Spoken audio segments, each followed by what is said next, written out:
तो आज अगर कुंडली के अंदर, जैसे अब आपको एक ये कुंडली नजर आ रही है, इसके अंदर इसमें क्या है कि अगर आपका D1 चार्ट है, D1 चार्ट यानी कि आपका लगन चार्ट यानी कि असेंडेंट चार्ट, तो ये नहीं होता कि लगन चार्ट के साथ ही आप प्रिडिक्शन करो। लगन चार्ट के साथ साथ हमारे और भी चार्ट्स हैं जिसको हम जो 16 वर्ग है यानी कि 16 चार्ट है, जिसको हम डिविजनल चार्ट्स भी बोलते हैं। तो एक लगन के साथ साथ हम डिविजनल चार्ट्स को भी अपनी नजर में रखते हुए प्रिडिक्शन करते हैं, क्योंकि उनके बिना आपका ये प्रिडिक्शन अधूरा है। तो अभी एक लगन के अंदर, असेंडेंट के अंदर हम जितने भी इवेंट्स को देखते हैं, यानी कि आपके 12 हाउसेज है और 12 हाउसेज से हम कुछ ना कुछ हमेशा देखते हैं, उसी एंगल के साथ ही कुछ ना कुछ हाउसेज और भी दे रखी हैं। तो अगर आप उन्हें नहीं देखोगे तो आपका जो प्रिडिक्शन है वो अधूरा माना जाएगा, क्योंकि वैदिक ज्योतिष में क्या है कि लगन के साथ साथ दूसरे डिवीजन चार्ट्स भी हैं, जो कि है तो उसी के ही पार्ट, लेकिन उसको देखने के लिए उन चार्ट्स को देखना भी बहुत जरूरी है। और इसको कैसे देखते हैं, जिस टॉपिक की हम बात करेंगे उसके लिए वो चार्ट देखा जाएगा, वो मैं अभी आपको डिटेल में लिखवा दूंगी। तो उसी की तरह हम D1 के प्लैनेट की पोजीशन को उन्हीं अदर चार्ट में देखेंगे कि वो खुद किस पोजीशन में है। क्योंकि कई बार ऐसा होता है कि सपोज करो हम धन की बात कर रहे हैं, हमने फिर अब धन के चार्ट को देखना है, फाइनेंस के लिए देखना है हमने, तो लगन कुंडली में हमारा धन से जुड़ा जो प्लैनेट है वो कमजोर है, वो अशुभ उसमें पीड़ित है या नीच का है, या उसको दूसरे प्लैनेट्स देख रहे हैं जिससे कि वो अपनी पावर को कमजोर समझ रहा है। लेकिन अगर वही प्लैनेट अदर चार्ट में, जो हम धन का चार्ट देखेंगे, उसमें अगर वो स्ट्रोंग हो गया है, तो हमें जीवन में स्टार्टिंग में या धन से जुड़ी कुछ तो समस्या आएगी, लेकिन बाद में ये किसी की सपोर्ट समझ लो, या फिर कुछ और हेल्प समझ लो, या फिर हमें हमारी कोई इन्वेस्टमेंट हमारे आगे आ जाएगी, या फिर हमारा स्पाउस हेल्प कर देगा, या हमारे पेरेंट्स हेल्प कर देंगे, मतलब किसी न किसी तरह से हमारे पास हमारे धन की पूर्ति हो ही जाएगी, या हमें लोन अच्छे से मिल जाएगा, जो हमें उतारने का भी हमें इजीली साधन मिल जाएगा। तो इसीलिए हम अपने प्रिडिक्शन को पूरी बेटर करने के लिए सबसे पहले लगन के ऊपर ही हम डिपेंड नहीं रहते, दूसरे चार्ट को भी हम देखते हैं। इसको हम ऐसे मानेंगे कि लगन चार्ट जो है खुद एक आईना है, बाकी ये सब इनकी परछाई है। तो उसको हमें किसी एक मेन डिसीजन पर पहुंचने के लिए हमें दूसरे चार्ट्स को देखना बहुत जरूरी है। इसमें सबसे पहले आता है D1 चार्ट, तो आपको देखा, जो आपकी राशि कुंडली भी है, आपका मेन है, आपको जो भी प्लस माइनस इवेंट्स देखने हैं सब आपके D1 चार्ट से आपको नजर आ जाएंगे। उसके बाद हम मेन जो D1 का जो मेन आईना है, मेन आईना कहेंगे, मेन उसका एक हैंड ही कहेंगे, वो हैंड है D9 चार्ट। D9 चार्ट यानी कि नवांश चार्ट। इसको, इसकी जो कैलकुलेशन है ना, इसको हम जीरो अंश से 3 अंश 20 मिनट के फैक्टर्स में देखते हैं, यानी कि हमारी जो लगन जो है ना वो 0 से 30 डिग्री का है, तो हम इसी को 30 अंशों को हम 9 भागों में अगर बांट देते हैं, तो वो 3 डिग्री 20 मिनट का हमारा एक नवांश निकल आता है। वो कैलकुलेशन है। खैर, अब इसको प्रिडिक्शन के हिसाब से हम क्या समझते हैं। अब इस कुंडली के अंदर D9 चार्ट का एक मेन आपका ये है कि इसको हम जरूरी नहीं है कि किसके लिए देखते हैं, इसको हम लाइफ के हर पार्ट में देखेंगे। मतलब अगर D1 से किसी भी चीज की आपने प्रिडिक्शन करनी है तो D9 उसको यस या नो कर देगा। अगर समझ लो लगन आपकी बॉडी है और ये इसकी आप समझ लो परछाई है, और जो हकीकत में आपको आईने में जो आपका अक्ष नजर आएगा वही आपकी मेन प्लैनेटरी की पोजीशन है। अगर किसी भी प्लैनेट को आपने देखना है तो D9 चार्ट को आपको देखना बहुत जरूरी होगा। इसीलिए D9 चार्ट को बहुत ही इंपॉर्टेंस दी गई है हर किसी के लिए। वैसे तो ये मैरिज के लिए देखा जाता है। अब आप एक तरफ D9 चार्ट बना लो और उसके बाद उसके लिए D9 चार्ट के लिए लिखो कि D9 चार्ट जो है वो आपकी जन्म कुंडली के साथ ही उसको आपको पूरी पूरी इंपॉर्टेंस दी जाती है। अब नवांश में जो भी लगन उदय होगा, अब लगन का मतलब क्या है, वही आपका फर्स्ट हाउस। अब इसमें आपका जो लगन उदय हो रहा है D9 चार्ट में, जो हमारा इसमें नजर आ रहा है, वो है 12 यानी कि पाइसेस साइन यानी कि मीन राशि। अब प्रिडिक्शन कैसे करेंगे, इसको कैसे समझेंगे वो देखो। अब सबसे पहले ये देखना है कि अब D9 चार्ट में जो भी आपका लगन इसमें आ रहा है उसको हम ये समझते हैं। अब इसमें पाइसिस साइन है। अब पाइसिस साइन देखो D1 चार्ट में कहाँ आ रहा है, D1 चार्ट में 7th हाउस में आ रहा है। अब इसका हम कोई भी हर किसी का अलग अलग आएगा। अब इसमें हम ये देखते हैं कि जो हाउस D1 चार्ट में लगन बनकर उदय हो रहा है, इसको लिख लेना, वही हमारा पिछले जन्म में कुछ अधूरा पार्ट था और हमने अब वहीं से लाइफ को शुरू करनी है। जैसे D9 में अगर ये 7th हाउस है तो कुछ ना कुछ स्पाउस से जुड़ा, या कुछ ना कुछ आप डेली इनकम सोर्स से जुड़ा, या फिर कुछ ना कुछ आप पार्टनरशिप से जुड़ा। आपका लास्ट बर्थ में कुछ अधूरापन रह गया था जिसको अब आप लेकर आए हो। अब अगर इसमें 5th हाउस यानी कि कैप्रिकॉर्न है ना D1 चार्ट में, अगर ये D9 चार्ट में लगन में 10 हाउस आ जाता तो इसका मतलब तो ये था कि पिछले जन्म में बहुत कुछ अधूरा रह गया, क्योंकि D1 हम 5th चार्ट हम संचित जन्म के कर्मों से ही देखते हैं ना, यानी कि बहुत से काम अधूरे थे जो पूर्व जन्म से लेकर कुछ चला है, अब वो अधूरा था, अब वो पूरा करने आए हैं। लेकिन एक चीज ये भी ध्यान रखना कि अगर आपके D9 चार्ट में 6, 8, 12 का स्वामी आ जाता है तो समझो कि आपकी पास्ट लाइफ में भी प्रॉब्लम थी, अब आप उसी प्रॉब्लम के साथ आप गए थे, अब उसी प्रॉब्लम के साथ ही आपका जन्म हुआ है, अब आपको मेन उसी प्रॉब्लम के साथ ही अब आपको फाइट करनी है। तो D9 चार्ट का ये है। अब उसको आपने देखना कैसे है। अब देखना ये है कि वैसे तो मैंने इससे बताया कि D9 चार्ट जो हमारा मैरिज, हमारी लाइफ की मैरिज लाइफ की जितनी भी हैप्पीनेस है या सैडनेस है वो सब दिखेगा।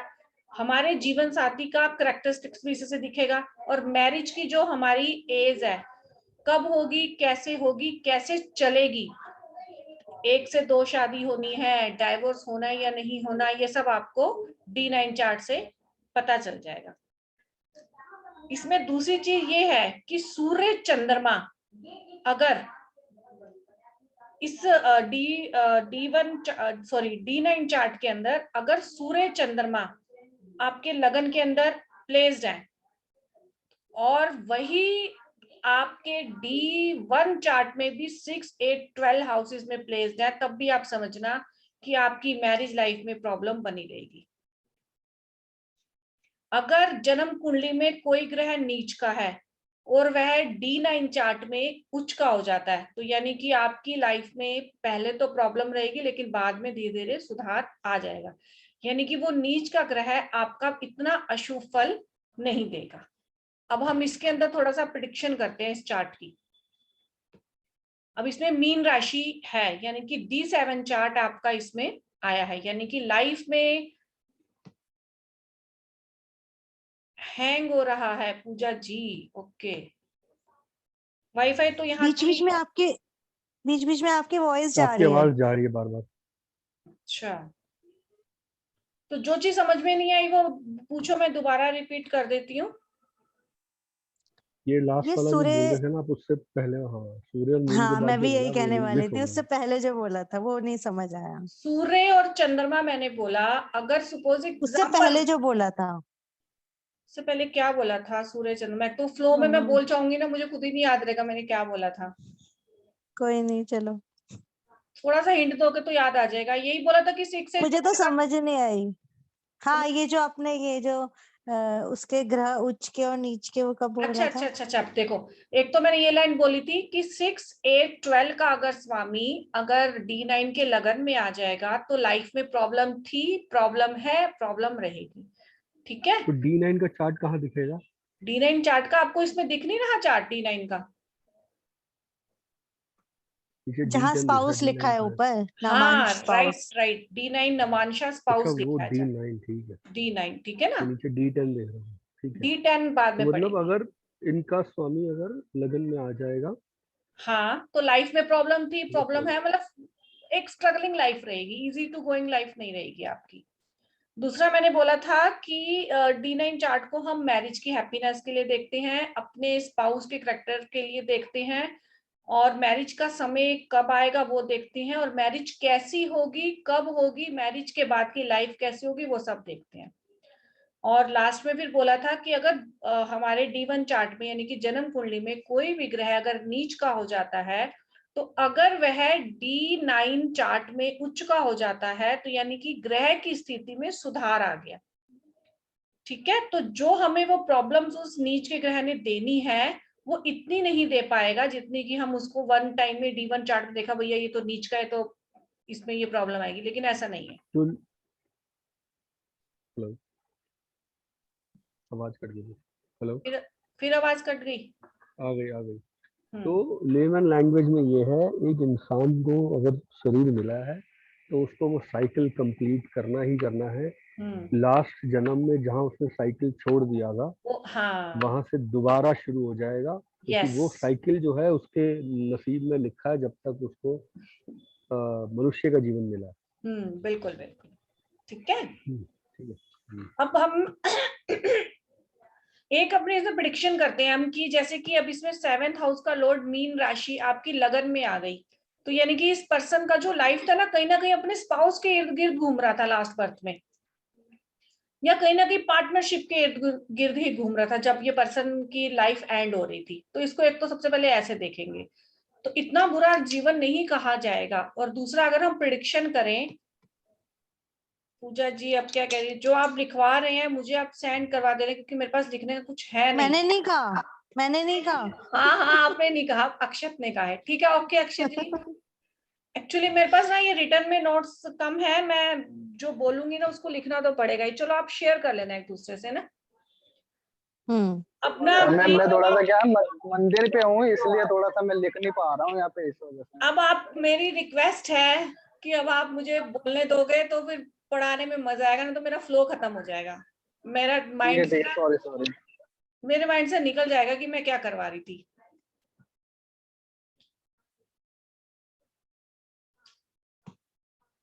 अब इसके अंदर हम वैसे तो D1 चार्ट को D9 चार्ट में एनालाइज करने के लिए मेन स्पाउस के लिए सबसे पहले देखते हैं, नजर जाती है। अब अगर देखें तो इसमें 7th हाउस का जो लॉर्ड है वो है जुपिटर।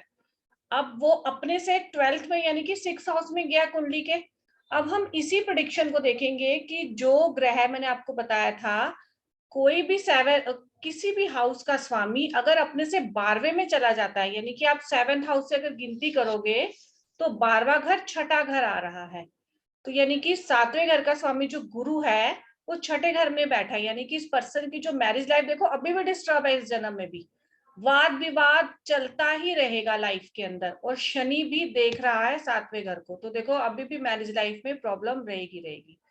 दूसरा ये है कि अब इसी गुरु की जो हम देखेंगे सिचुएशन कि D1 चार्ट में कहाँ आ रही है। अब इस गुरु की सिचुएशन D1 चार्ट में आ रही है 2nd हाउस के अंदर मंगल के साथ। ठीक है, अब यहाँ पर तो कुछ ऐसा दिखाई दे रहा है कि गुरु यहाँ पर D1 चार्ट के अकॉर्डिंग यहाँ पर गुरु बेटर हो गया है, लेकिन यहाँ दूसरी प्रॉब्लम और क्या नजर आ रही है मैरिज लाइफ की। यहाँ पर भी जो D9 चार्ट का जो 7th हाउस का लॉर्ड है वो है मरकरी। मरकरी प्लेस्ड है राहु और केतु के साथ। ठीक है, तो ये प्रॉब्लम मैरिज लाइफ में ये चार्ट भी दिखा रहा है, तो D1 चार्ट में दिखा रहा है। हम यहाँ देखें कि D1 चार्ट में मैरिज की प्रॉब्लम है, शायद D1 चार्ट सुधार दे, लेकिन D9 चार्ट भी मैरिज को नहीं सुधार पा रहा। ऐसे ही D9 चार्ट के अंदर देखो चंद्रमा नीच का है, 9th हाउस में वृश्चिक राशि में चंद्रमा नीच का है। उसी चंद्रमा को D9 चार्ट का ही 8th लॉर्ड शुक्र देख रहा है, तो यानी कि वैवाहिक जीवन में मानसिक परेशानी इस जन्म में भी हर हालत में पीछा नहीं छोड़ेगी। क्लियर? अब यहाँ कोई सवाल है तो बेशक मुझे बता सकते हो।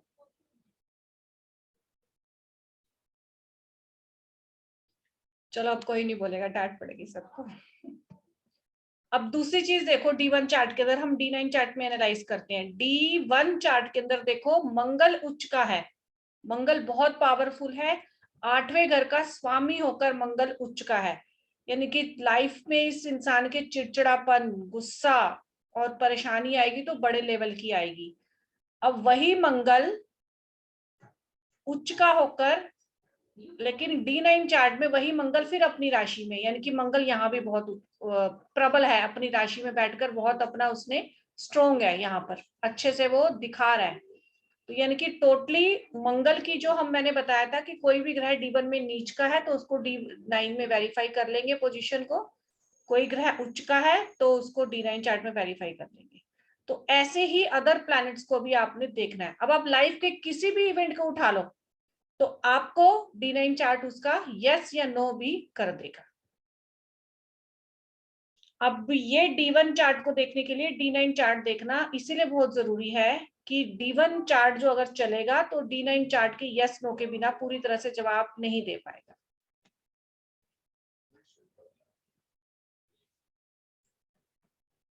कोई क्वेश्चन है तो बेशक पूछ लो। नहीं, अभी तो नहीं है। हाँ ठीक है, तो ये था हमारा D9 चार्ट। अब हम बात करते हैं सेकंड चार्ट की। अब आप एक चार्ट बना लो D2 चार्ट, यानी कि होरा चार्ट, यानी कि वेल्थ का चार्ट, यानी कि धन का चार्ट, फाइनेंस का चार्ट, मनी का चार्ट। ये D2 चार्ट है, ये आपको दिख रहा होगा। अब D2 चार्ट क्या देता है, अब आप इसको लिख लेना, इसको होरा चार्ट बोलते हैं वैसे तो। अब D2 चार्ट के अंदर की क्या है कि बहुत इंपॉर्टेंट क्यों है, क्योंकि ये देखो लाइफ में पैसा सबको चाहिए, पैसा बहुत कुछ है, तो इसको हम देखते हैं कि हमारी जिंदगी में पैसे की स्थिति कैसी रहेगी, टिकेगा या नहीं टिकेगा, आएगा या नहीं आएगा, आएगा तो रहेगा या नहीं रहेगा। अब इसमें यह है कि धन की स्थिति क्या है वो नजर आएगी, यानी कि हम इनकम कितनी है, खर्च कितना है, नुकसान कितना है, ये सब इसमें से देखेंगे। अब आप ये देख रहे हो कि D2 चार्ट में सिर्फ 2 राशि नजर आ रही है आपको जिसमें प्लैनेट्स हैं, क्योंकि इसके अंदर हम 2 ही राशि देखते हैं। एक इसमें देखते हैं हम कर्क राशि यानी कि कैंसर साइन, दूसरी हम देखते हैं इसमें लियो, लियो यानी कि हमारी सिंह राशि। बस इन्हीं दोनों हाउसेस में आपको प्लैनेट्स दिखेंगे, क्योंकि जैसे कि हम D1 चार्ट की 30 अंशों को 30 डिग्री को D9 के लिए 9 भागों में बांटते हैं, वैसे ही हम D2 चार्ट के लिए D1 चार्ट के 30 डिग्री अंशों को 2 भागों में बांटते हैं। जो आपने नंबर है ना बस उसी भाग में 30 अंशों को बांट देना बराबर के। तो D30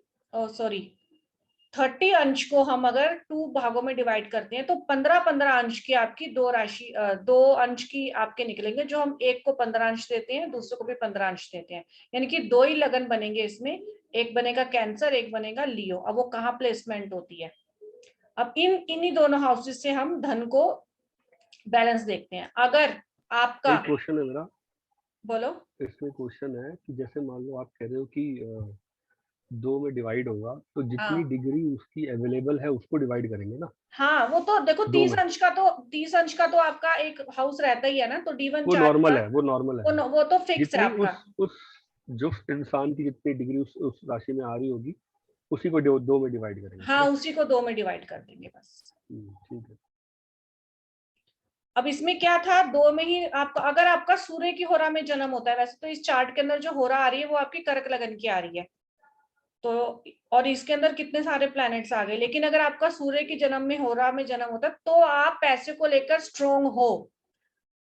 अगर कर्क में हो रहा है तो कहीं ना कहीं खर्चा बना रहेगा, और आपका कहीं ना कहीं आप बहुत जल्दी पैसे को इमोशनल होकर भी खर्च कर दोगे। अगर आपकी सूर्य की होरा में जन्म हो रहा है तो आपका पैसा भी अच्छा होगा, आप रिच बने जाओगे, आप पैसे को टिका भी लोगे और आपको पैसे का सुख भी मिलेगा। और सूर्य की जो होरा में ना अशुभ ग्रह शुभ परिणाम देते हैं, ये एक बहुत बड़ा प्लस पॉइंट है। अब अगर इस पर्सन का जो भी है इसमें चंद्रमा की यानी कि कर्क यानी कि कैंसर की होरा में इसका जन्म है, तो ये जो है ना पैसा तो इसके पास भी आएगा, लिक्विडिटी, चंद्रमा मालिक है, लेकिन पैसा टिक नहीं पाएगा, पैसा खर्च जल्दी हो जाएगा। पैसे को लेकर कहीं ना कहीं जैसे अब कोई मांगने भी आए तो उसको ना नहीं कर पाएगा। अब इसकी दूसरी प्लस पॉइंट क्या है, इसमें अशुभ ग्रह शुभ फल नहीं दे पाते, इसमें साथ में फीमेल प्लैनेट ही अच्छे रहते हैं। जैसे अब इस पर्सन की अगर हम एनालाइज करें, सबसे पहले हम धन के चार्ट को देखते हैं। इसमें धन का हाउस कौन सा है? Second house. सेकंड हाउस यानी कि वीनस का साइन है यहाँ पे लिब्रा।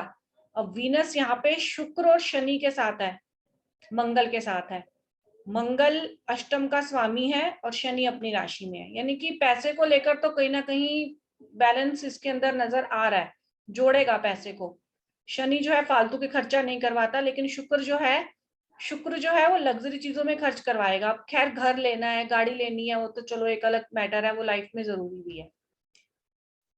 अब लेकिन यहाँ पर वही मंगल उच्च का था D1 में, वही मंगल यहाँ पर क्या हो गया? नीच का।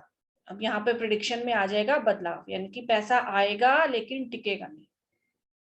सेकंड हाउस में होरा चार्ट में शनि के साथ मंगल चंद्रमा भी आ रहा है। यहाँ पर स्पाउस की तरफ से भी प्रॉब्लम थी D9 चार्ट में, यहाँ पर धन की तरफ से भी मानसिक परेशानी रहेगी।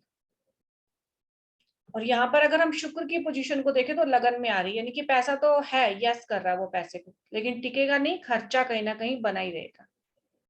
तो ऐसे इसको धीरे धीरे एनालाइज करना सीखना है आपने। अब नेक्स्ट आपका आता है D3 चार्ट। तो D3 चार्ट के अंदर भी वही चीज रहेगी। इसको D3 चार्ट को दृष्टिकोण चार्ट भी कहते हैं। और D3 चार्ट में 30 अंशों को 0 अंश से 10 अंश में हम डिवाइड करते हैं। अब D3 चार्ट को हम देखते हैं छोटे भाई बहनों के सुख दुख के लिए, यानी कि छोटे भाई बहन हमारे जीवन में कितने होंगे, कितनी हेल्प करेंगे, या आने वाले समय में वो कितने सपोर्टिव होंगे हमारे लिए। इसको अपने करेज के लिए भी देखते हैं, थर्ड हाउस करेज भी है ना, तो वो भी देखते हैं। और इसमें हमें कुछ खैर जब प्रश्न का इसमें चैप्टर आएगा तो उसमें कुछ चोरी की कुछ जब प्रश्न आता है ना कि वस्तु चोरी हो गई है, तो D3 चार्ट बहुत बड़ी हेल्प करता है चोर के लिए, और वो जो चीज हमारी खोई है उसके लिए भी। अब सपोज करो D3 चार्ट इसमें नहीं है, ये इसमें नजर आ रहा है D3 चार्ट? हाँ जी। हाँ, तो अब देखो D3 चार्ट के अंदर अगर हम D1 की बात करें तो D1 के अंदर थर्ड हाउस में केतु है ना। अब यहीं पर भी देखो D3 चार्ट के अंदर भी इसका केतु के साथ चंद्रमा, सामने राहु भी है, शुक्र भी है, मंगल भी। अब इसकी प्रेडिक्शन क्या होगी? सबसे पहले तो देखो, अगर D1 में आपका वर्गो लगन आ रहा था तो D3 चार्ट में भी वर्गो लगन आ रहा है, तो यानी कि यहाँ तो ये बैलेंस है कि ऐसा इंसान अपने भाइयों के साथ तो करेगा ही करेगा, वो उनका बना रहेगा। अब बात आती है मेरे भाई मेरे साथ करेंगे या नहीं करेंगे, यहाँ पर भाई साथ नहीं देंगे, कहीं ना कहीं उनके साथ कंफ्यूजन बनी रहेगी, क्योंकि केतु आ गया ना, मतलब अब उसका सिर नहीं है, तो इसीलिए बिना बात की कंफ्यूजन भाइयों के साथ। अब यहाँ पर थर्ड हाउस में चंद्रमा भी नीच का हो गया, तो मानसिक परेशानी फिर से नजर आ रही है। तो ये जो पर्सन वैसे भी जो भी है, वैसे तो मैंने प्रश्न का चार्ट लगा दिया था ऐसी अभी का, तो लाइफ में इसके कहीं ना कहीं मानसिक परेशानी बनी ही रहेगी। और थर्ड हाउस का जो लॉर्ड है वो है मंगल। अब मंगल D3 चार्ट के अंदर राहु के साथ प्लेस्ड है, तो ये भी अच्छी पोजीशन नहीं है छोटे भाई बहनों के लिए। इस पर्सन की यात्राएं बहुत होंगी, ट्रेवल्स बहुत होंगे, टिक नहीं पाएगा और ओवर करेजियस होगा कि भाई मैं कर लूंगा, मैं सब कुछ कर सकता हूँ, मेरे आगे कोई नहीं टिकेगा। वैसे भी मंगल उच्च का है, लड़ाई झगड़े में तो माहिर रहेगा ही रहेगा। और 8वें का मंगल स्वामी होकर उच्च का है, तो दुर्घटनाएं भी इसका पीछा नहीं छोड़ेंगी, तो लड़ाई झगड़े में ये माहिर रहेगा। ऐसे इसकी धीरे धीरे हम प्रेडिक्शन करेंगे। अब नेक्स्ट हमारा आता है D4 चार्ट। D4 चार्ट को हम देखते हैं, मतलब हमारी लाइफ में सुख कितना है आपको पता है ना, 4th हाउस सुख के लिए है, तो D4 चार्ट भी हम सुख के लिए देखते हैं। और D4 चार्ट हमारी वाहन भी है, तो हमारी घर भी है, तो D4 चार्ट भी हम वाहन और संपत्ति के लिए देखते हैं। खास तौर पे जब हमें अपना घर बनाना है या घर खरीदना है या घर से जुड़ा कोई भी हमें डिसीजन लेना है, तो D4 चार्ट आपको जरूर देखना है। अब वही है कि इसमें भी 30 अंश की राशि को 7 अंश 30 मिनट ये 4 भागों में बांटते हैं क्योंकि D4 है ना, 4 में देखा जाएगा। अब आप इस चार्ट में एनालाइज करो, बर्थ चार्ट के अंदर 4th हाउस का स्वामी है गुरु, वो 6th हाउस में है। अब कुंडली की प्रेडिक्शन तो ये कहती है कि घर को लेकर छठे घर में गया, 6th हाउस आपका वाद विवाद है, डिस्प्यूट का है, तो 6th हाउस का जो स्वामी है वो डिस्प्यूट में गया, यानी कि प्रॉपर्टी को लेकर, मदर को लेकर, वाहन को लेकर जब भी दशा अंतरदशा चलेगी तो डिस्प्यूट बना रहेगा। ठीक है, अब इसके अंदर अगर हम D4 चार्ट देखें,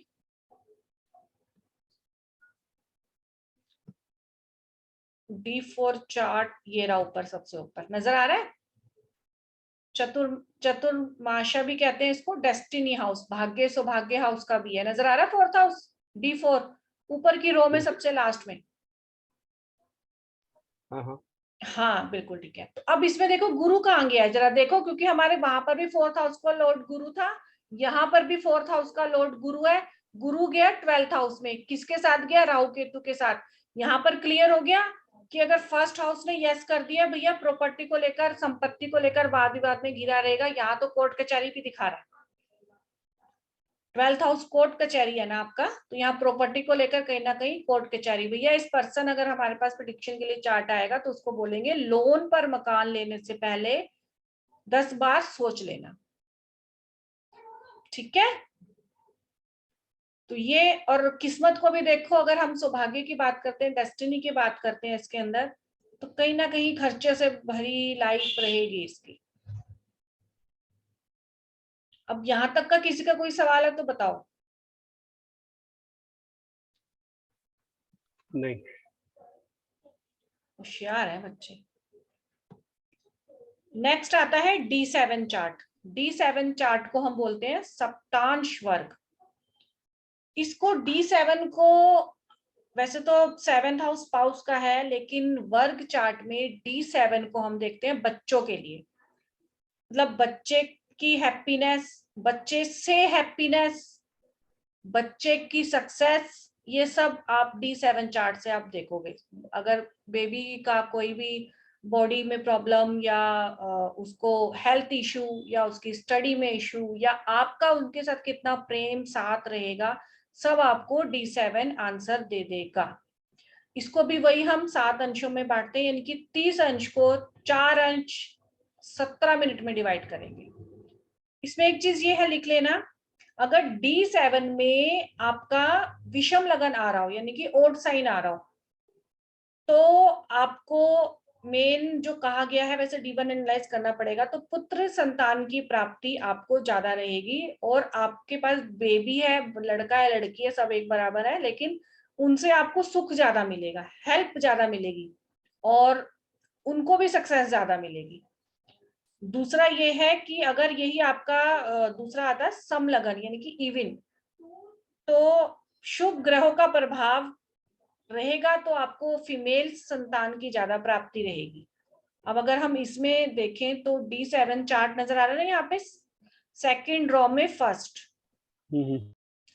अब यहाँ तो D1 चार्ट में सबसे पहले, अगर ये, वैसे तो मेल फीमेल किसी का चार्ट मैंने नहीं लगाया, अगर हम फीमेल का चार्ट मानकर चलते हैं तो प्रेगनेंसी के दौरान भी बहुत प्रॉब्लम रहेगी, प्रेगनेंसी डिलीवरी के समय भी बहुत प्रॉब्लम रहेगी, और आफ्टर बच्चों के साथ भी प्रॉब्लम रहेगी, क्योंकि 8th हाउस का जो लॉर्ड है वो मंगल है।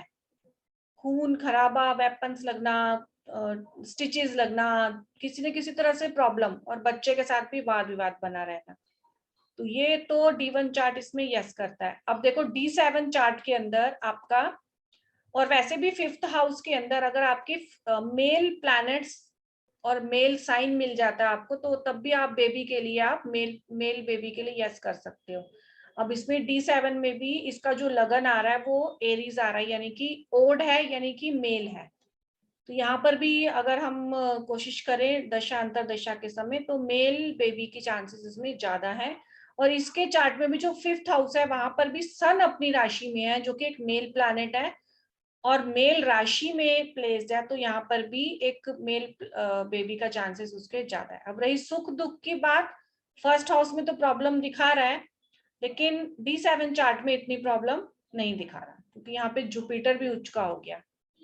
तो जुपिटर को एक्चुअली हम संतान का कारक मानते हैं, तो यहाँ ठीक है प्रॉब्लम तो रहेगी, लेकिन सरवाइव हो जाएगा कहीं ना कहीं।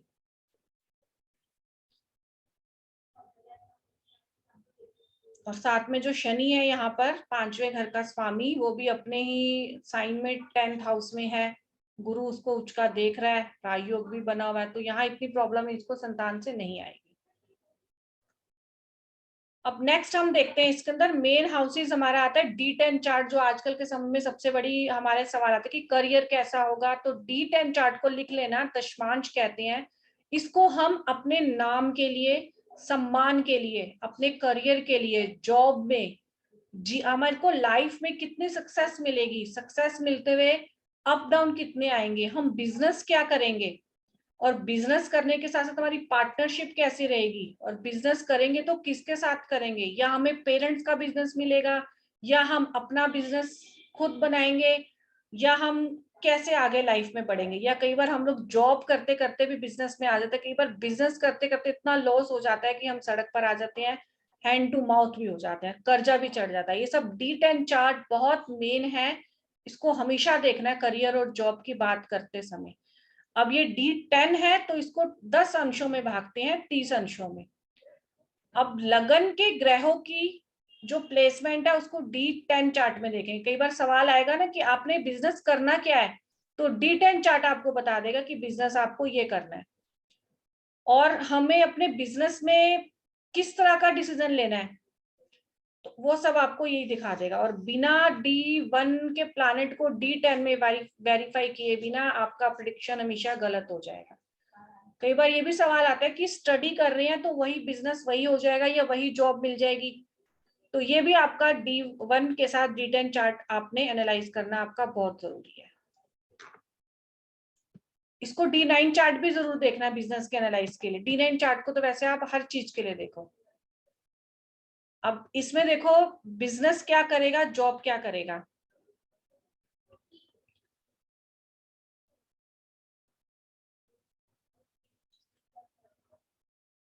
वीडियो ये आउट हो रही है तो वो दोबारा ज्वाइन कर लेना।